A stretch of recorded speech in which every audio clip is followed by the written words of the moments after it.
This FT News Briefing is supported by the EY Microsoft Tech Directions podcast.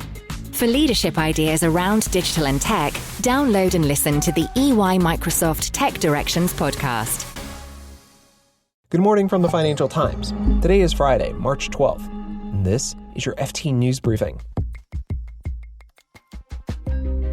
Australia moves to become more self-sufficient in providing COVID-19 vaccines.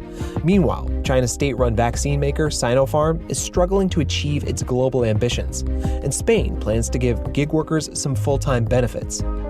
Plus, we've got the FT's Katie Martin on the markets. We are in this funny kind of twilight zone in markets at the moment. It's really quite a difficult environment for people to navigate. We'll talk about the European Central Bank's decision to accelerate bond buying and the retail investor phenomenon.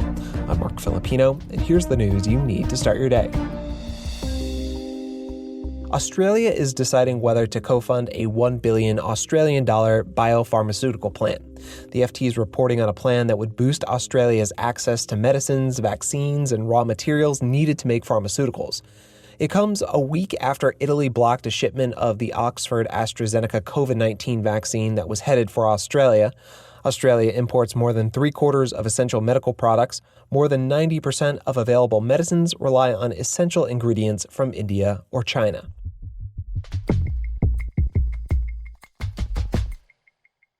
Now, many vaccine makers have become household names. Pfizer, Moderna, we mentioned AstraZeneca earlier. And China's Sinopharm wants to be on that list. Sinopharm is a state-controlled company and one of the first to develop a COVID vaccine. The FT's Beijing correspondent Christian Shepard has been reporting on the challenges Sinopharm faces in getting its jab to the global market. It isn't used to having to be transparent when talking about the efficacy of its vaccines or to share trial data. When it operates within China, it sells vaccines directly to government-run programs, and so its credibility comes directly from the Chinese government. But now, of course, it has to operate beyond China's borders, and therefore it needs to be able to gain trust in all the countries that it hopes to be selling its vaccines. And that has proved something that has been difficult for the company. It still hasn't released much of its phase 3 trial data other than headline efficacy figures, which means that many regulators are struggling to know how to analyze those figures and to know exactly what has gone into them. So, Christian, right now, Sinopharm vaccines are being used in about a dozen countries outside China. That includes the UAE and Pakistan and Peru. Hungary was the first EU country to start using Sinopharm's vaccine, but it doesn't have approval from more stringent regulators. Do you think Sinopharm will ever be able to compete with the likes of AstraZeneca and Pfizer? It's going to struggle to get the same number of orders, but the advantage that Sinopharm has is that it is targeting mostly lower middle income countries which are already struggling to secure vaccines. And that is, of course, in part a diplomatic win for China, that they are offering these vaccines sometimes as donations rather than selling them. So it's operating partly as a soft power tool for China, even if it is unable to compete with Western candidates in higher income countries. Christian Shepard is the FT's Beijing correspondent.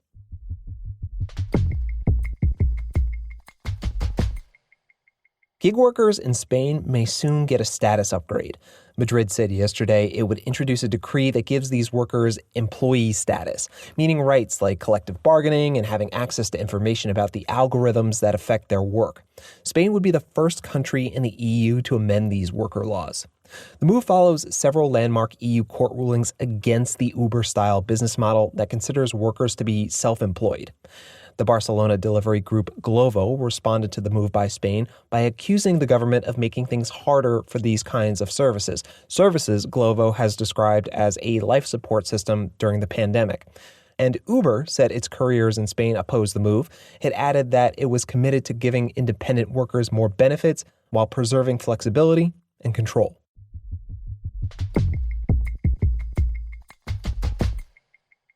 The European Central Bank yesterday said it would significantly speed up the pace of its bond buying program. The ECB had been slowing purchases from its pandemic bond buying program over the past few weeks. In our Friday Markets Roundup, I asked the FT's markets editor, Katie Martin, about the shift. That matters because it tells you that what we've seen in the US government bond market recently, and that's the kind of, if the bond market is like a sort of solar system, this is like Jupiter, everything revolves around, it's a huge center of gravity around US market. Yields there have been rushing higher. So prices of the bonds have been falling because people think there's inflation coming and that all the stimulus that's been coming from governments is going to fire up growth and inflation. And this has just been kind of jacking up yields, jacking up borrowing costs all around the world.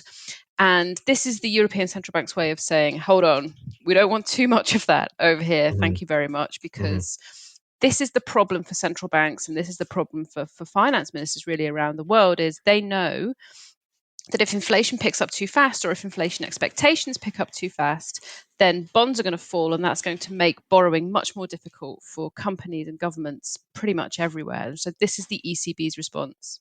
Got it. So I want to talk about another story that's significantly affecting the markets, or significantly affecting the way that we perceive the markets. That's the story that never dies, Katie. GameStop. What happened with GameStop this week? Yeah, GameStop refuses to die. The story refuses to die. So just when you think that the shares have kind of had their moment in the sun, and that this consoles retailer, as I'm sure you recall, the shares in this company rocketed 2,000% higher in January when retail traders just latched onto it, and it became this big battle between the old and new guard in stock markets. We kind of thought/hoped that maybe that whole situation had calmed down. And then earlier this week, the shares added like another 60% or whatever for no reason whatsoever. And then they crashed. And they crashed so fast that there was a number of trading halts that were implemented by the stock exchange to try and calm the market down. And that is the market's little way of telling you that this whole situation around GameStop is not going to go away. Yeah, but people who would disagree with you, Katie, would say, well, what about Chewy.com? Yeah. Isn't this going to bring GameStop into 2021? I mean, as you say, there was this big investment at the back end of last year from one of the founders of Chewy, which is a pet food retailer. They've made noises recently that by bringing him on board around really kind of revamping their e-commerce strategy, but that's not enough to add 60% to a share price in a day by any sensible measure. That this is clearly one of these stocks that the retail community has latched onto, and that increasingly the institutional investment community is latching onto too.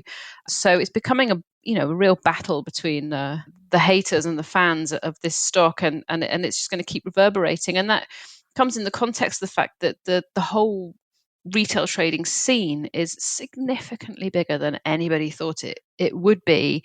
And so we're just going to have to get used to certain stocks doing this from time to time if the retail trading community gets really attached to them. Katie, one more question for you, and that's, we saw the NASDAQ go up and down and up and down this week. What's going on there? So it's all pretty much part of the first topic that we were talking about, which is the response to the bond markets to this expectation that's building up among investors that we're going to see more inflation. In fact, markets are kind of like a seesaw, and as one bit goes up, another bit goes down. And as bond yields go up, that tends to be bad news for high-tech, high-growth stocks. And so they've suffered some really bad days recently. Just a few days ago, the NASDAQ had fallen hard enough that it was in correction territory. And then, switcheroo, there's some decent US government debt auctions. The US government bond market regains something of a footing, and the NASDAQ starts shooting higher again. We are in this funny kind of twilight zone in markets at the moment where we don't quite know which way we're going to jump. We don't quite know whether inflation really is going to take hold like people worry it's going to. And so you're just getting these really wobbly moves in stocks, wobbly moves in bonds. It's pretty volatile out there. It's really quite a difficult environment for people to navigate. Katie Martin is the FT's markets editor.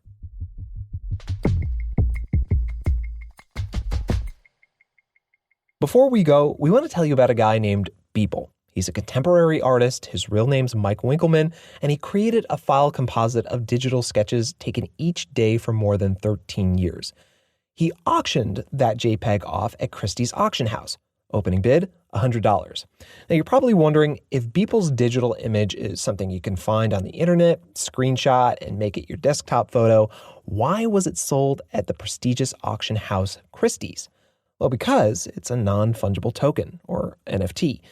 A non-fungible token, or NFT, is an encrypted file whose record of ownership is publicly logged on blockchain. In other words, it's a digital way to prove authenticity.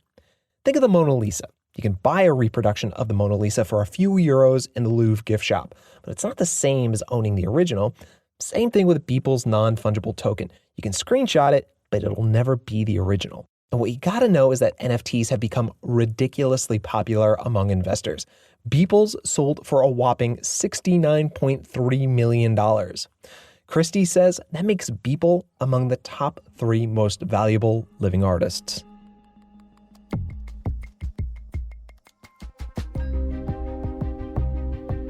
You can read more on all of these stories at FT.com. This has been your daily FT News Briefing. Make sure you check back next week for the latest business news.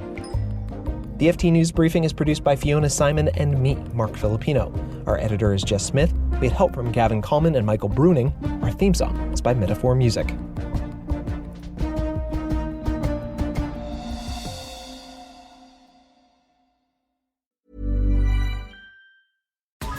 This FT News Briefing is supported by the EY Microsoft Tech Directions podcast.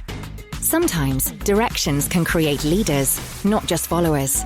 The EY Microsoft Tech Directions podcast offers ideas for leadership around digital and tech.